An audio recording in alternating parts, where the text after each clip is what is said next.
저는 호텔 장례홀 사전 상담을 위해 대기하고 있었어요. 같은 층 웨딩홀에서 음악이 울리자 벽을 타고 사람들의 환호가 퍼졌죠.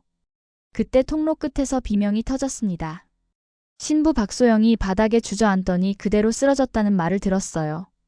임신 막달에 가까운 배가 보였고 입가에는 하얀 거품이 맺혔습니다. 저는 뛰어가서 길을 비우라고 안내했어요.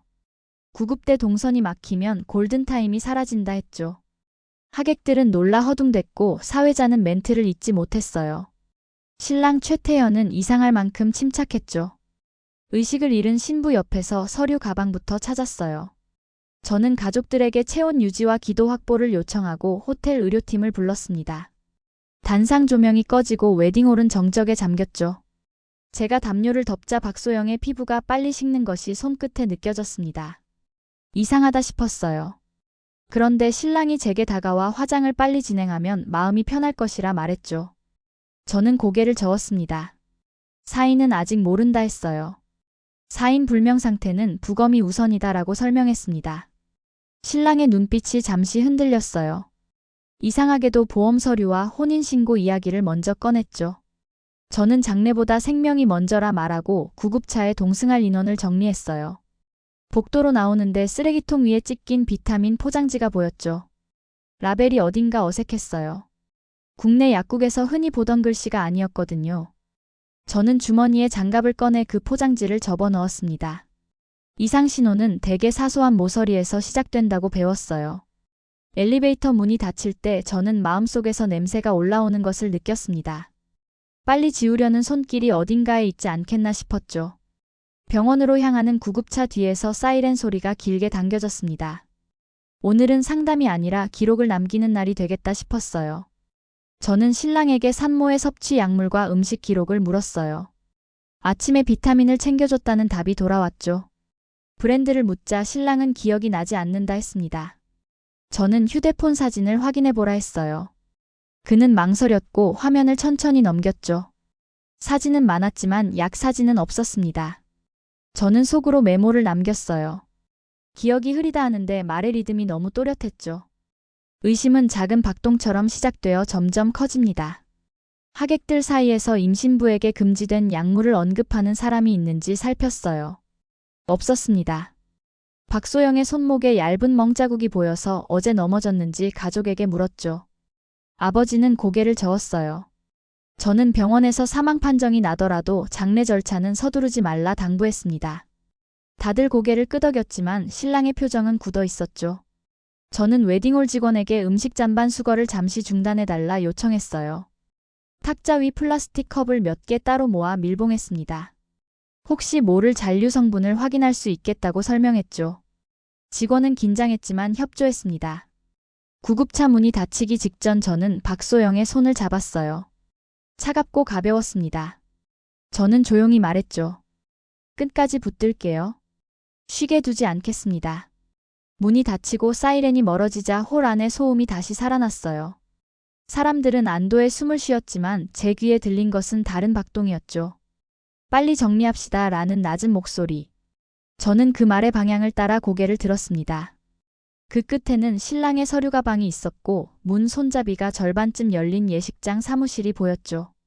문은 안쪽에서 누군가 닫았습니다. 저는 호텔 보안팀에게 기록 보전을 요청했어요. 이상하다 싶을 땐 흔적을 먼저 지키는 것이 순서라 배웠습니다. 그게 제 일이었죠. 응급실로 실려간 박소영은 끝내 돌아오지 못했습니다. 담당 의사는 조심스레 급성 중독 가능성을 언급했어요. 저는 가족 대기실에 앉아 깊게 숨을 들이켰습니다. 이럴 때일수록 절차가 기준이 된다 했죠. 신랑은 곧바로 부검을 거부했어요. 생전 고인의 뜻이라며 화장을 서둘러야 마음이 편하다 말했죠. 저는 조용히 설명했습니다. 사인이 불명확하면 부검이 우선입니다. 종교와 문화가 중요하지만 지금은 원인을 밝혀야 해요. 아버지는 고개를 끄덕였고 어머니는 손수건을 꽉 쥐었죠. 신랑만 표정이 흔들리지 않았습니다. 저는 눈앞에서 종이를 꺼내 보이는 그의 손을 유심히 봤어요. 보험 연락처 혼인신고 확인 서류 택배 영수증까지 줄지어 있었습니다. 이상하죠. 저는 장례 절차 안내를 하며 시간을 벌었습니다. 시신 인수와 빈소 결정까지 단계별 동의를 천천히 받았어요. 그 사이 저는 정우진에게 전화를 걸었습니다. 보험조사 경험이 있는 친구였죠. 웨딩홀에서 본 비타민 포장지 이야기와 신랑의 태도를 전했어요. 정우진은 잠시 침묵하다 말했습니다. 부검을 반드시 붙잡아야 한다. 분산 보험 여부도 확인해 보자고요. 저는 가족에게 다시 다가갔습니다. 상주가 되려면 결정이 필요하다 했죠. 아버지가 망설이는 사이 신랑이 나섰습니다. 제가 책임지겠다 했고 서류는 이미 정리됐다고 했죠. 저는 다시 고개를 저었습니다. 사망 원인이 확정되기 전에는 어떤 서류도 끝난 것이 아니다라고 말했어요. 한 지원에게 연락이 와서 독성 검사의 가능 시간을 확인했죠. 응급실 복도 끝 창문에는 본비가 실선처럼 내려앉았어요. 저는 비닐봉투에 넣어둔 포장지를 꺼내 사진을 찍었습니다. 라벨 글씨체는 낯설었고 제조원 표시가 흐렸습니다. 국내 정식 유통이면 보기 힘든 모양새였죠. 신랑은 저를 견제하듯 눈길을 주었지만 아무 말도 하지 않았어요. 발걸음은 빠르고 손놀림은 더 빨랐습니다. 빈소 예약 절차가 마무리될 무렵 그는 다시 화장을 언급했죠. 화장을 해야 명복을 빌 수 있다 했습니다. 저는 병원 기록과 국과수 접수 영수증을 들려보였어요. 절차가 시작됐다고 말했죠. 그제야 신랑의 미소가 아주 얇게 찢어졌습니다. 저는 속으로 시간을 셌어요. 이제부터는 기록과 사람을 붙잡는 싸움이라 생각했습니다. 빈소 안내 데스크에 도착하니 호텔 측 담당자가 조문 보드와 리본 문구를 물었어요. 저는 고인의 이름을 또박또박 적게 했죠. 서둘러 장식하지 말고 사진은 뒤에 바꾸자고 했습니다. 유족이 흔들릴 때 가장 먼저 서류가 오갑니다. 그때가 가장 위험하죠. 신랑은 자꾸 상조 특약 조항을 묻고 추가 비용 항목을 확인했습니다. 돈의 흐름을 파악하려는 시선이었어요. 저는 일부러 계산을 늦췄습니다. 영수증 발행을 2번 확인하고 영치실 인수 확인서도 복사본을 여럿 만들었죠. 서류를 복사하는 사이 저는 하객 대표에게 말했습니다. 예식장 음식과 음료 잔을 폐기하지 말고 봉인해달라. 대표는 놀랐고 저는 장례지도사의 책임이라고 덧붙였죠. 가족에게는 혹시라도를 대비하는 조치라 설명했어요. 아버지는 수차례 미안하다 했습니다. 딸아이가 이렇게 떠나리라 상상도 못했다며 고개를 떨궜죠. 저는 어깨를 잡아드렸어요. 억울하면 더 천천히 가야 한다고 말했습니다. 한 지원에게서 답이 왔고 독성 검사 사전 채취가 가능하다고 했어요. 저는 의료진과 같이 채취 목록을 만들었습니다. 혈액 소변위 내용물 남은 음료 컵 포장지. 하나씩 적고 서명칸을 만들었죠. 신랑은 그 종이를 힐끔 보고 자리를 떴습니다. 저는 그 등이 사라질 때까지 눈을 떼지 않았어요. 잠시 뒤 그는 전화기를 들고 복도 끝으로 갔고 저는 발소리를 낮춰 뒤를 따랐습니다. 갈라진 벽 너머로 낮은 목소리가 새어나왔죠. 생전 뜻대로 빨리 정리하자. 저는 심장이 덜컥 내려앉는 걸 느꼈어요. 장례를 지우개처럼 쓰려는 사람을 여러 번 봤습니다. 대개 이유가 있었죠. 저는 다시 가족 앞에 서서 부검 동의서를 펼쳤습니다. 힘드시겠지만 고인을 위해 서명을 부탁드립니다. 아버지가 떨리는 손으로 펜을 잡았고 어머니는 조용히 손등을 쓰다듬었죠. 서명이 끝나자 저는 종이를 접어 품에 넣었습니다. 이제야 한 고비를 넘겼다 싶었어요. 밤이 깊어지자 빈소 복도에 사람들의 발소리가 줄었습니다. 향내와 소독약 냄새가 뒤섞여 머리가 맑아졌어요. 저는 추도문 예비문구를 적지 않았습니다. 사인이 밝혀지기 전에는 어떤 문장도 고인을 가둘 수 없다고 믿었죠. 빈소가 차려지자 조문객들이 몰려왔어요. 저는 상주 동선을 정리하고 영정 엽초를 세웠죠. 신랑 측 하객은 낯선 얼굴이 많았습니다. 말투가 어딘가 어색했고 서로를 잘 모르는 기색이었어요. 한복을 곱게 입은 노부부가 다가와 며느리를 잘 부탁한다며 절을 했죠. 저는 순간 웨딩홀에서 봤던 얼굴을 떠올렸습니다. 표정이 판에 박힌 듯 일정했어요. 감정이 뒤늦게 올라오는 사람과 다르게 눈물이 대사처럼 흘렀습니다. 저는 명부를 보며 조심스레 물었어요. 주소와 연락처를 적어주시면 감사하겠다 했죠. 노부부는 날짜와 숫자를 더듬었고 한복 치맛단 끝에 다른 예식장 리본이 붙어 있었습니다. 저는 그 매듭을 눈으로 꿰어 기억했죠. 신랑은 상주석에 앉아 조문객에게 인사했지만 손은 늘 계산대로 움직였어요. 조의금 봉투를 직접 받아 정리했고 보험사 연락을 먼저 챙겼습니다. 저는 상주 보조에게 조의금은 유족이 관리하도록 절차를 설명했어요. 신랑은 미소를 지으며 괜찮다 했죠. 하지만 장부는 그의 가방으로 들어갔습니다. 밤이 깊자 향내가 진해졌고 사람들의 목소리가 낮아졌어요. 저는 뒷문 쪽 공기를 쐬러 나갔습니다. 장례식장 옆 통로는 언제나 바람이 빨리 식는 자리였죠. 그때 휴대전화 통화 조각이 들렸습니다. 계획대로 됐어. 화장만 끝나면 끝이야. 저는 몸이 굳었어요. 문틈으로 신랑의 어깨가 보였고 그림자가 흔들렸습니다. 저는 주머니에서 작은 녹음기를 꺼내 버튼을 눌렀죠. 말은 길지 않았지만 단어들이 서로를 붙잡고 있었습니다. 결정적 문장은 되게 짧다 했어요. 신랑이 돌아서자 저는 아무 일 없다는 듯 물컵을 들고 안으로 들어갔습니다. 얼굴은 침착했지만 손끝은 얼음처럼 차가웠죠. 조문객 사이로 지나가며 저는 가짜 부모로 보이는 노부부의 동선을 다시 확인했어요. 그들은 우리 빈소를 빠져나가 옆 예식장으로 향했죠. 리본색이 다른 곳이었습니다. 저는 그 뒤를 멀찍이 밟았어요. 무대와 조명이 바뀐 다른 홀에서 두 사람은 같은 표정 같은 목소리로 또 인사를 했습니다. 제가 본 것은 역할이라는 확신이 들었죠. 빈소로 돌아오자 신랑은 상주석에 말끔히 앉아 있었어요. 눈가는 축축했지만 촛불은 흔들리지 않았습니다. 저는 상복자락을 여미며 생각했어요. 냄새는 더 진해졌다 싶었죠. 저는 조문 안내판 뒤쪽에 시간을 적었습니다. 신랑의 장례식장 출입시각 전화길이 하객 분포. 작은 기록이 나중에 큰 확신이 된다는 것을 잘 알았죠. 영정 앞 국화를 정리하다가 봉투 속 메모를 발견했어요. 수고 많다라는 글씨와 함께 회사 도장이 찍혀 있었죠. 회사 대표 번호를 검색해보니 가상 번호로 연결됐습니다. 신랑의 직장 동료라 소개한 사람도 명부의 이름만 남겼고 연락은 닿지 않았어요. 새벽이 되자 상주석에 앉은 신랑은 꾸벅거리며 눈을 감았다 떴습니다. 피곤한 연기가 아니라 계산의 쉼표처럼 보였죠.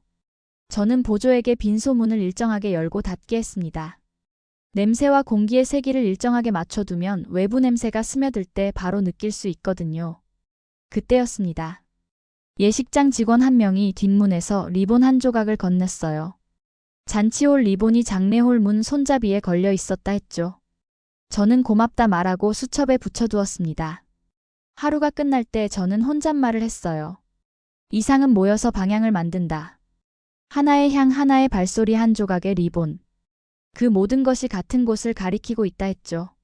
저는 밤을 더 깼습니다. 다음 날 아침 저는 정우진과 마주 앉았습니다. 정우진은 보험회사에서 조사역을 오래 했죠. 그는 노트북을 열어 이름 변동 내역부터 보여줬어요. 최태현은 몇 해 전 개명을 했고 이전 주소지는 이미 철거된 아파트였습니다. 주민등록 전입 기록도 비어있는 칸이 많았죠. 정우진은 말했습니다. 경력과 주소가 너무 매끈하다. 오히려 수상한 편이다. 저는 고개를 끄덕였어요. 웨딩홀에서 본 가짜 부모의 리본을 꺼내 보였죠. 결혼 대행업을 찾자고 했습니다. 명함을 뒤져 연락처를 수소문한 끝에 김영자를 만났어요. 혼례 대행을 하는 사람으로 알려져 있었죠. 처음에 김영자는 모른다고 했습니다. 나는 장례지도사라고 말하고 부검 협조 공문 사본을 제시했어요. 사람이 죽으면 진실이 먼저라 했죠. 김영자의 눈빛이 흔들렸습니다. 그는 서랍에서 사진 몇 장을 조심스레 꺼냈어요. 여러 예식장에서 같은 노부부가 부모 역할을 하는 장면이었죠. 날짜표와 대행 인원표도 있었어요. 저는 그 일정표에서 우리 웨딩홀 날짜를 찾았습니다. 거기에도 같은 이름이 적혀 있었죠. 김영자는 떨리는 목소리로 말했어요. 돈이 되니 하는 일이지 누군가 죽을 줄은 몰랐다. 저는 사진을 스캔해 정우진에게 보냈습니다. 정우진은 과거 사망 신고 기록을 더듬었어요. 동일인으로 보이는 신랑 이름의 결혼과 사망이 반복되고 있었습니다. 배우자가 해마다 달랐고 사망 시점은 결혼 후 반년 안쪽이었죠. 보험금 수령 주체는 늘 같았습니다. 저는 숨이 가늘게 떨렸어요. 장례식장 냄새가 이제 확신의 냄새로 바뀌고 있었습니다. 우리는 경찰과 바로 연결하지 않았습니다. 증거가 더 필요했죠. 정우진은 말했다. 오피스텔 임대가 하나 더 있다. 자기 이름이 아니라 옛 이름으로 계약된 곳이야. 저는 그 주소를 수첩에 적었어요. 그곳에서 배송을 받아 숨길 가능성을 떠올렸습니다. 같은 시각 빈소에서는 가짜 부모로 보이는 노부부가 다시 나타났어요. 저는 정중히 차를 권하고 천천히 이야기를 꺼냈습니다. 당신들은 어디에서 오셨나? 대답은 막혔고 눈빛만 흔들렸죠. 저는 명부에 서명을 부탁했고 시간이 지나면 경찰의 협조를 받게 된다고 알렸습니다. 두 사람은 그제야 자리를 떴어요. 그 발걸음은 배우가 무대를 내려가는 발걸음과 같았죠. 저는 영정 앞에서 고개를 숙였습니다.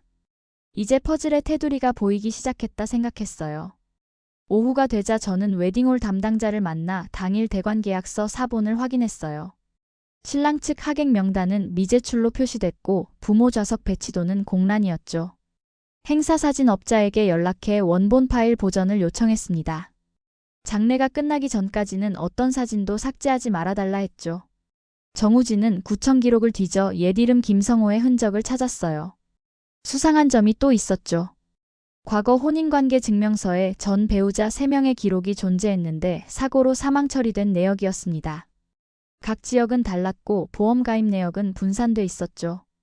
저는 경찰에 정식 진정을 넣기 위해 일지 형식의 문서를 만들었습니다. 처음 비타민 포장지에서 시작해 가짜 부모 의심과 부검동의 확보까지. 시간과 장소 사람의 손짓을 빠짐없이 적었어요. 밤이 깊자 빈소 조문은 줄었고 신랑은 잠시 밖으로 나갔습니다. 저는 그 틈에 명부를 정리했죠. 신랑 측 연락처 중 2개가 동일한 명의의 선불 유심으로 확인됐습니다. 패턴이 선명해졌어요. 역할 배우 가상회사 선불 번호. 저는 기록을 끼워 맞추지 않았습니다.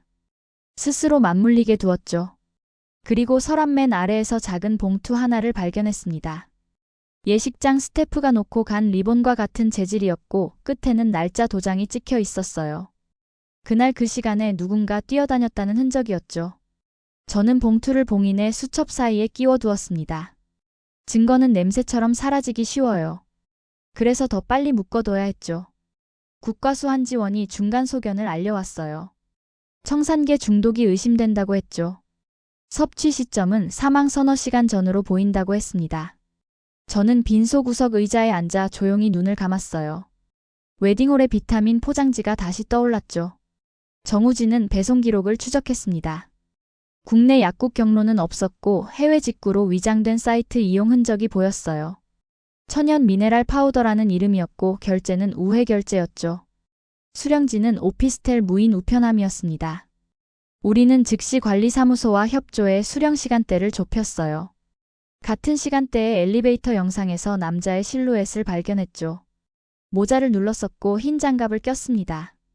작은 가방을 든 손은 익숙하게 밀폐팩을 다루는 손처럼 움직였어요. 저는 그 손을 기억했습니다. 빈소에서 조의금을 계산하던 손과 같은 리듬이었죠. 정우진은 보험 구조를 펼쳐 보였습니다.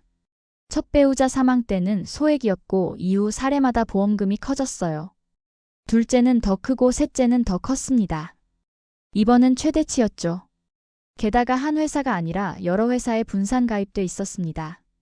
사기 탐지 시스템을 피하려는 전형적인 방식이라 정우진은 말했어요.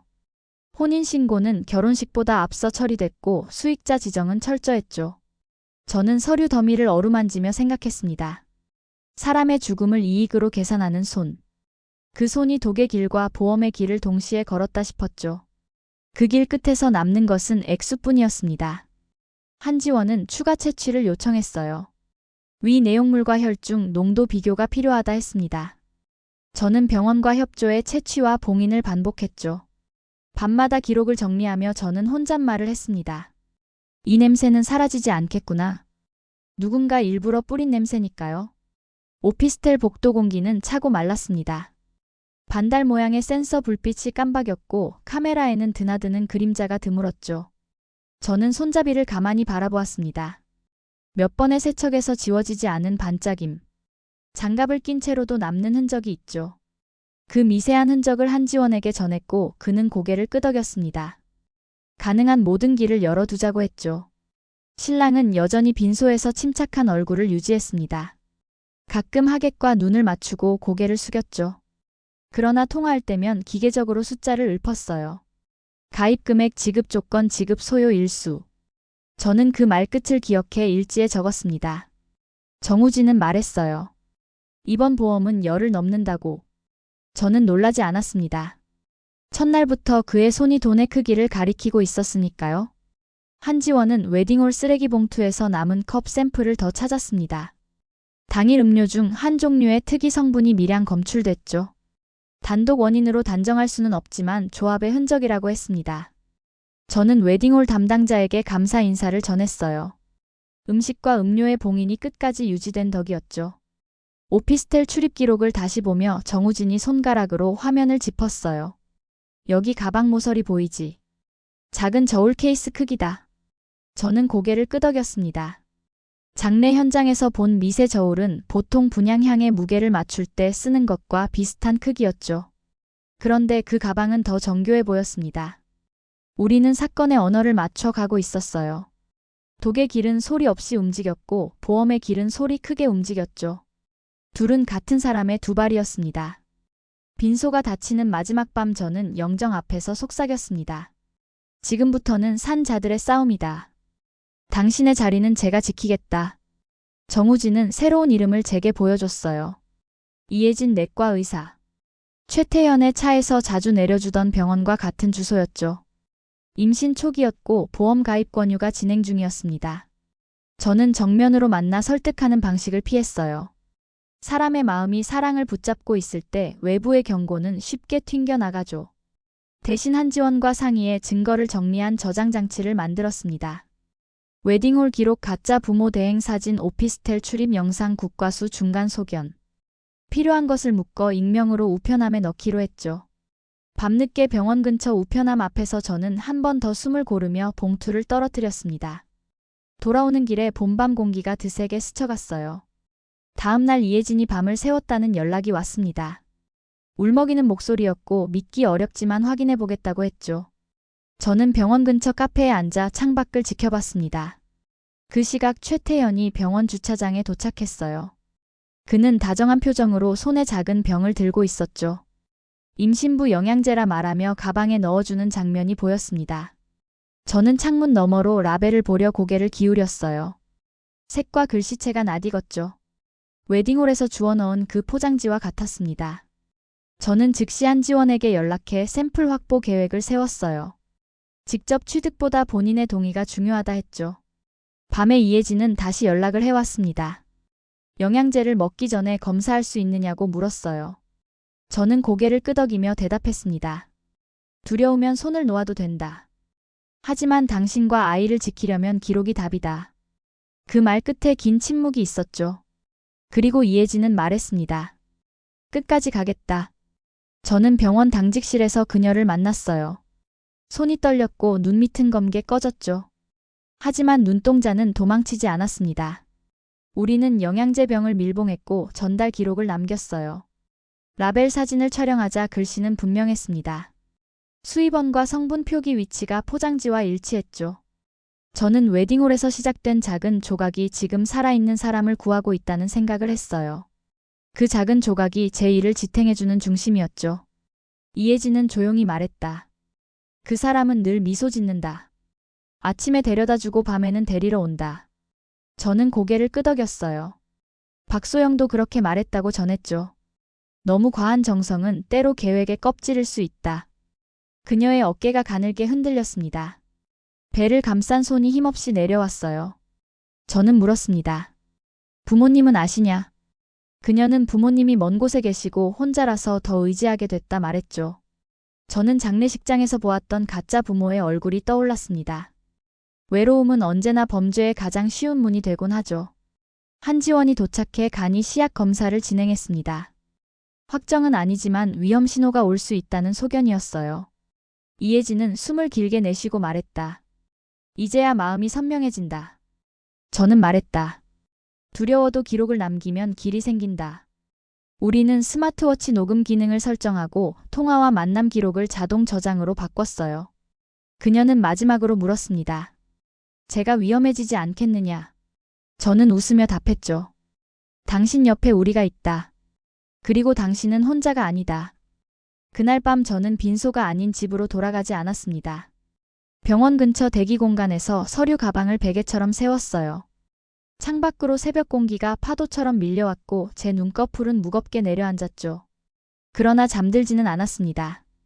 누군가의 숨을 지키는 밤은 길수록 단단해지거든요. 아침이 오자 작은 결심이 몸에 스며들었습니다. 오늘부터는 덫을 반대로 쓰자. 우리가 먼저 기다리고 우리가 먼저 묵자. 그 순간 제 마음 깊은 곳에서 오래된 직감이 고개를 들었어요. 냄새는 방향을 잃지 않는다. 우리는 그 방향 끝에서 범인을 만나게 되리라 믿었습니다. 우리는 경찰과 공조를 시작했어요. 형사는 표준 체증 절차를 설명했고 한지원은 샘플 감정 일정을 잡았죠. 이혜진의 스마트워치는 녹음을 시작했고 위치 기록도 켜졌습니다. 영양제 병은 미리 표지를 붙이고 사진을 찍어 보관했어요. 다음 날 최태연이 병원으로 왔습니다. 저는 경비와 함께 계단 통로와 비상구를 사전에 확인했죠. 계단 모서리는 미끄러웠고 난간은 낮았습니다. 사고를 꾸미기 쉬운 구조였어요. 점심 무렵 두 사람은 검진실에서 나왔습니다. 최태연의 손이 이혜진의 팔목을 살짝 감쌌죠. 멀리서 봐도 압력이 느껴졌어요. 저는 통로 끝에 서서 시선을 맞췄습니다.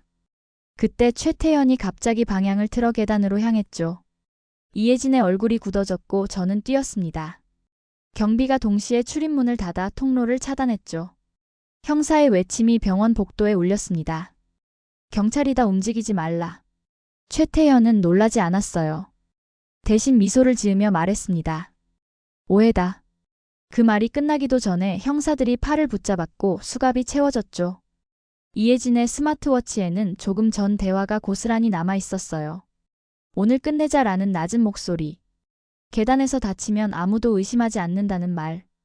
저는 숨을 내쉬며 벽에 기대 섰습니다. 한지원과 형사들이 곧바로 오피스텔을 압수수색했습니다. 문을 열자 차가운 냄새가 먼저 스며 나왔어요. 서랍에는 여러 종류의 시약과 공병이 있었고 컴퓨터에는 위조 처방전 파일이 정리돼 있었죠. 무엇보다 수첩이 결정적이었습니다. 사진을 붙여놓은 목록.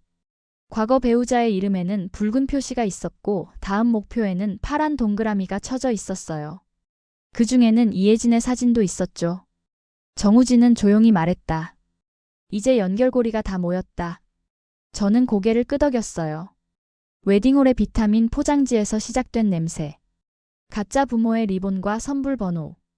분산보험과 혼인신고 선처리. 그리고 화장을 서두르던 목소리. 모든 조각이 제자리를 찾고 있었죠. 최태연은 연행되며 제게 눈길을 던졌습니다. 그 눈빛에는 아직도 계산이 남아 있었어요. 하지만 이번만큼은 그의 계산보다 우리의 기록이 빨랐죠. 병원 로비에서 이혜진은 떨리는 손으로 배를 감싸 안았습니다. 저는 그의 어깨를 가볍게 잡고 말했다. 끝까지 잘 버텼다. 이제부터는 안전하다. 그 말에 이혜진의 눈물이 조용히 흘렀어요. 우리의 덫이 제대로 닫혔다고 느꼈습니다. 압수 목록 작성이 끝나자 한지원은 시약병을 하나씩 봉인했습니다. 가루의 입자 크기와 냄새를 기록하고 사진을 남겼죠. 형사는 컴퓨터에서 보험 관련 메일과 문서 폴더를 복제했습니다. 수익자 지정 안내문과 가입 설계 파일이 꼼꼼히 정리돼 있었어요. 심지어 가짜 부모 대행 업체와의 일정 메모까지 있었습니다. 저는 손끝이 떨렸습니다. 아기는 늘 질서정연하구나. 병원 측은 계단 미끄럼 방지를 즉시 보강했고 경비 배치도 조정했어요. 나는 책임자를 만나 조용히 고개를 숙였습니다. 오늘 한 생명이 살았다 했죠. 저녁이 되자 유가족이 도착했습니다. 아버지는 제 손을 잡고 물었습니다. 이제 딸의 억울함이 풀리겠냐? 저는 담담히 말했다. 길이 열렸습니다. 법정에서 끝까지 가보자고요. 빈소의 초는 여전히 타고 있었고 사진 속 박소영의 눈빛은 고요했어요. 저는 영정 앞에 흰 국화를 한 송이 더 올렸습니다. 최태연이 유치장에서 묵비권을 행사한다는 소식이 들려왔지만 흔들리지는 않았어요. 기록은 이미 충분했고 사람들의 손이 함께 달라붙고 있었으니까요. 그날 밤 저는 장례홀 조용한 복도를 천천히 걸었습니다. 처음 냄새를 맡은 자리. 그 자리에서 저는 작은 숨을 내쉬었죠. 끝이 보인다고 속으로 말했습니다.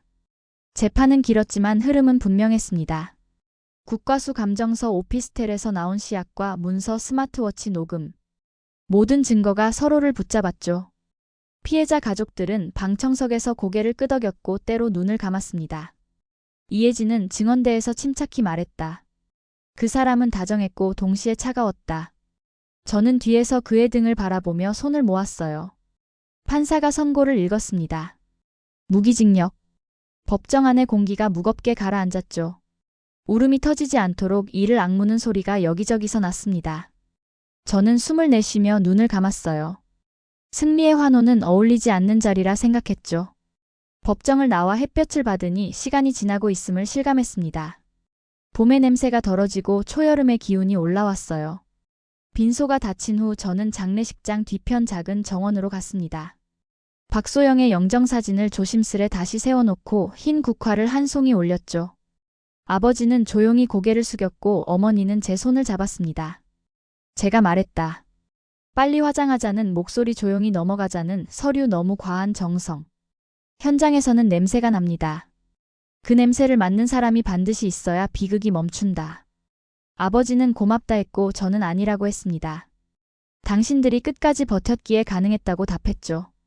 정우진과 한지원이 뒤늦게 도착해 자리에 섰습니다. 우리는 서로 말없이 고개를 숙였어요. 이혜진은 배를 쓰다듬으며 환하게 웃었습니다. 아이는 무사하다고 했죠. 그 말에 제 눈이 뜨거워졌습니다. 사실 정의가 실현돼도 빈자리는 남아요. 영정 앞자리는 영원히 비어있죠. 그 빈자리에서 사람들은 살아갈 방법을 배웁니다. 저는 제 일을 다시 떠올렸어요. 사람의 마지막을 돕는 일. 때로는 진실의 시작을 붙드는 일. 오늘의 숨과 내일의 숨 사이에서 냄새를 맡고 기록을 남기는 일이라 생각했습니다. 정원 바람이 고요히 불었고 흰 꽃잎이 흔들렸죠. 저는 국화 한 장을 떼어 손바닥에 올려두었습니다. 그 가벼운 무게가 말해주었어요. 끝났다고. 하지만 또 시작해야 한다고. 다음 누군가의 마지막이 억울하지 않도록. 저는 걸음을 돌려 장례홀로 향했습니다. 빛은 길게 늘어졌고 발걸음은 조용히 이어졌죠. 며칠 뒤 작은 추모 모임이 열렸습니다. 웨딩홀 직원과 장례팀, 경찰과 국과수 사람들도 일부 참석했어요. 각자 자기 자리에서 본 장면을 짧게 나눴죠. 누군가는 쓰레기통의 포장지를 떠올렸고 누군가는 계단 난간의 차가운 금속을 떠올렸습니다. 저는 말했다. 사소함이 생명을 살립니다. 그 말에 모두 고개를 끄덕였죠. 장례지도사 교육을 맡은 동료가 앞으로 사례 교육에 오늘의 기록을 쓰자고 제안했습니다. 저는 선뜻 허락했어요. 이 일은 남겨야 의미가 깊어지니까요. 아버지는 어느 날 장례홀에 들렀습니다. 작은 도시락을 건네며 말했다. 이 냄새를 잊지 않게 해준 사람에게 고맙다. 저는 웃으며 받았고 함께 정원에 앉아 밥을 나눴어요. 국화 밑에서 먹는 밥은 이상하리만큼 따뜻했습니다. 이혜진은 퇴근길마다 문자를 보냈어요. 오늘도 무사하다. 아이가 자랐다. 짧은 글 속에서 삶의 박동이 느껴졌죠. 정우진은 사건 정리 보고서를 완성해 경찰에 전달했습니다. 분산보험의 구조와 개명의 흔적, 가짜 부모 대행의 유통까지 촘촘히 적었어요. 한지원은 분석 결과를 학회에 발표해 유사사건 예방 지침을 마련하자고 했습니다. 모든 움직임이 같은 방향을 가리키고 있었죠. 저녁 무렵 장례홀 복도를 걸으며 저는 천천히 숨을 들이켰습니다. 향과 소독액과 꽃향이 겹쳐진 공기. 그 속에 아주 연한 경고의 냄새가 스며 있었다가 바람에 사라졌어요. 저는 웃었습니다. 사라질 때까지 맡아주는 사람이 되자. 그게 제가 할 수 있는 약속이라 믿었습니다.